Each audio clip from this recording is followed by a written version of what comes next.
In this video, I'm going to show you how to see who viewed my status on WhatsApp. That is quite simple and easy to do, so let's begin. And first, open up WhatsApp and right here at the toolbar, tap at the bottom left on status.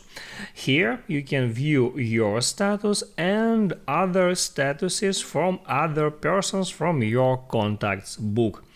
Here I can tap on plus sign to add a status. From here I can select any picture from my phone's gallery, or I can take a photo and then tap on send. Then I can tap on my status. Now it says no views yet, but when some people will see that status, here I'll get the list of all people who has viewed my status. That's how it works. If this video helped you out, don't forget to like and subscribe.